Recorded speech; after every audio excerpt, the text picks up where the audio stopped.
When other coaches are talking about your team, you want them to say, boy, they play good football. Well, what the heck does that mean? We're not going to get a second chance in the game. Welcome back to the Chief Pigskin YouTube channel. Today, we're going to talk about what does it mean to play good football. When people say you play good football, what are they talking about? And then in a bigger picture too, like you want to play good football. If you play good football, your odds of winning games, or at least not getting blown out by teams that are more talented than you, your odds go up. And that's all you can do as a coach is make sure your team is playing good football. And you may be surprised to know that good football isn't really necessarily about creative plays or fancy plays that the fans love. Before I jump into the meat of this presentation, I've got to thank our members. Thank you, all of you members. And this here is a list of our most recent members, those that have signed up since the last we made a video. Also, a huge shout out to Will right here for reaching that 1 month milestone. We now have 4 guys that have reached that 1 month member milestone. Tons of new videos coming out each week, and we will continue to produce. And I've also got some exciting stuff on the horizon by way of webinars for our members. So stay tuned, subscribe if you haven't already. Appreciate your support. Back to the presentation. What does it mean to play good football? Again, that's ultimately the goal. You want to play good ball. If you play good ball, you've got a good chance of winning games. And when you get the talented crews coming through, because talent always goes like this in every school. When the talented crews come through and you're playing good football already, well, now you've got a real chance to win championships. Whether that means conference titles, division titles, or even state titles, you've got a shot if your team, your program, plays good football. So I've outlined this for you. What does it mean to play good football? First and foremost, it means your team, and I'm thinking offensively, your team executes. Now, how do I execute? Execute means, well, you never have bad snaps. When I say never, I'm talking like maybe 1 bad snap per season, 2 bad snaps per season. You cannot have 1 bad snap per drive, 1 bad snap per half, 1 bad snap per game.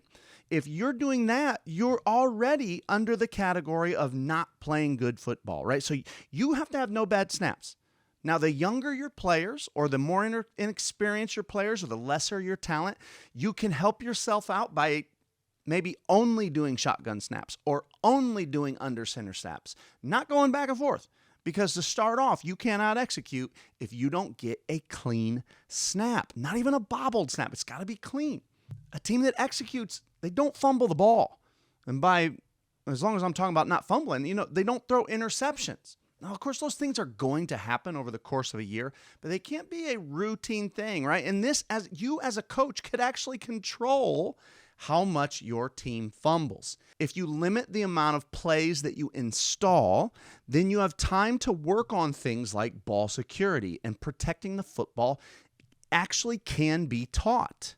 So not only teach not fumbling or teach how to secure that football, but now hold the kids accountable to holding onto the football. And that comes down to every rep in practice, every rep during team time. You have someone watching that running back and making sure that it cannot be seen from behind the ball carrier. The next thing to play good football, your guys don't run into each other in the backfield, right? I mean, you've seen comical things like, it was supposed to be this play. The kid goes the wrong way. Boom, they run into each other in the backfield. In fact, I was just watching a playoff game last weekend, and 2 guys run into each other in the backfield. And it's on a very good football team, right? So these things happen. But on a team that doesn't play good ball, it happens more often. So this is another example of where limiting how much you're installing can help reduce how many bad snaps you have, how often you fumble, and how often your kids run into each other in the backfield. The smoother it can be, the faster they can attack, over and over and over, down to tenths of a second, hundredths of a second, an improvement in time to attacking the line of scrimmage can help your team be better at football. And last but not least, there's no missed blocking assignments. Now, it's not that you're not going to ever miss a block. I mean, your kids are human, right? So they're going to make mistakes. That's going to happen. But when your kids are confused, they completely blow it, right? They might leave a kid right at the point of attack unblocked. And what happens when it's a completely blown assignment is that not only do you not gain yards, but it turns into just a complete mess. And you lose 2 yards, you lose 3 yards. Your running backs get incredibly discouraged because they get absolutely smoked. Then they go back to the huddle, they complain to the linemen are upset because they're complaining.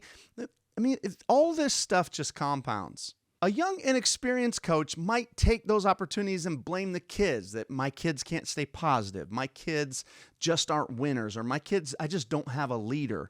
But you as a coach can control that. Put them in a position to be successful. Start by installing just a few things so that your kids absolutely know what they're doing, and there are very seldom is there a complete blown play where they completely miss a man up on the line of scrimmage.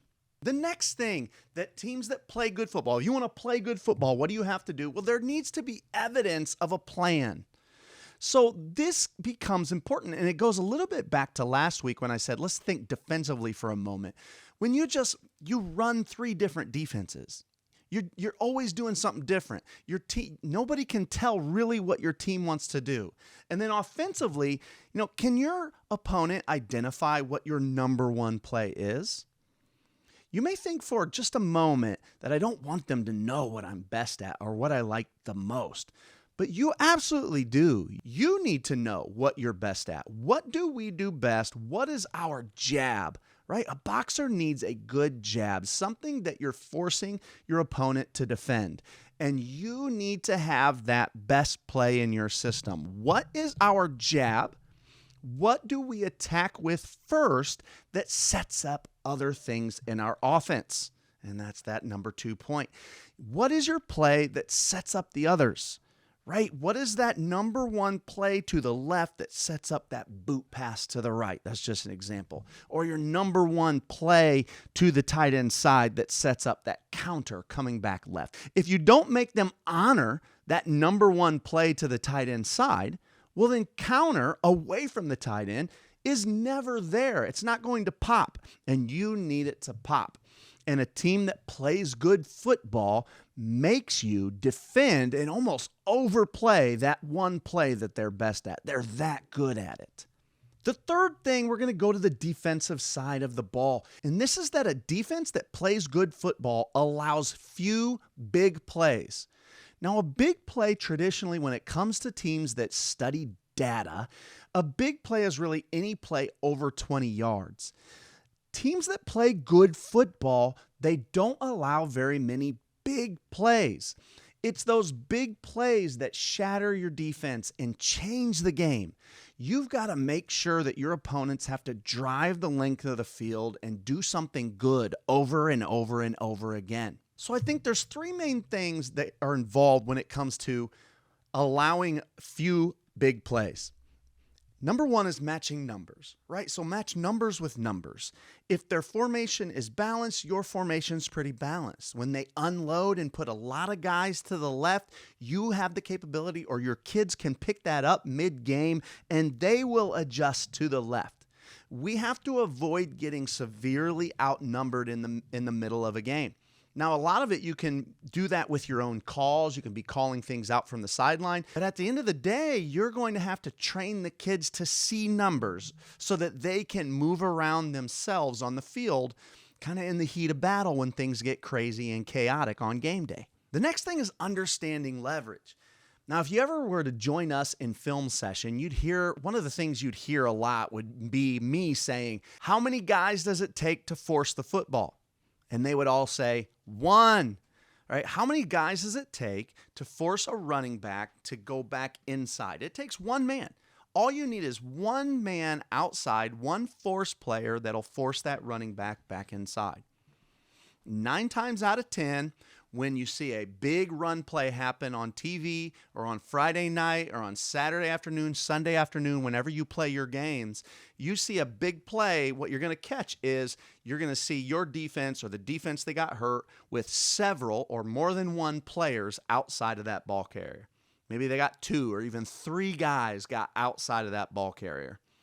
So a good defense, a team that has begun to play good football, has a good understanding of leverage. Your interior run defenders, your interior of your defense, right, those guys that play in the box, they do a good job of staying on the inside half of the ball carrier. They do not over pursue. They trust your force player to force it back in. Now, trust me when I say, and some of you more experienced coaches know this already, training good leverage is a year-long process. This is not something that you can cover once in practice and expect the kids to do it. This is nonstop every day during almost every drill. You need to be checking leverage. Were you on the inside hip? That is something I'll ask my kids on repeat. Did you chase the inside hip? Were you inside or outside hip? A lot of times I'll ask them before the play, are you an inside hip player or an outside hip player? And they have to respond, I'm an inside hip player, coach. All right, good. Stay on the inside hip. Now, the last thing to allowing a few amount of huge plays against you is no blown coverage, right? There's never that instance where I thought we were doing this or I thought I covered him, but actually you covered him and that guy is by himself deep. Zero blown coverage. Now, that's why for me, I was kind of an extremist in this. We would play 95% cover 3. I mean, so we weren't real multiple. But if you do want to run more than one coverage, if you want to play good football, then you've got to make sure it's teachable and you can teach it so that the kids are never confused, that there is never that man, especially deep, there is never that deep man by himself. It never happens, right? That needs to happen 1 or fewer times throughout your season that there's a man by himself deep. Well, you can tell I get excited about this topic. Anytime I really start rambling, I'm excited about the topic we're talking about. And I probably love it because this has kind of been the story of my coaching career. 3 times I've gone to programs that have really been in bad shape. And I've said it often. Before you can think about playing good football, there's a lot of layers of bad football you got to work through. And so when we would start off at a new program, we would start off by trying to mend up a lot of these holes in our program. How do we teach the kids how to match numbers? And how do we begin to teach the understanding of leverage? And we'll go with one coverage so that we never have a man by himself deep. All these things have helped us to play a little bit better football over the years. Can we be beat? Absolutely. But the goal is always to play good ball and make it so that you're always a tough out. Thank you guys so much for supporting. Stay tuned for webinars and all the new videos that continue to post. If you haven't subscribed, my goodness, subscribe. Help us out. We appreciate all your support.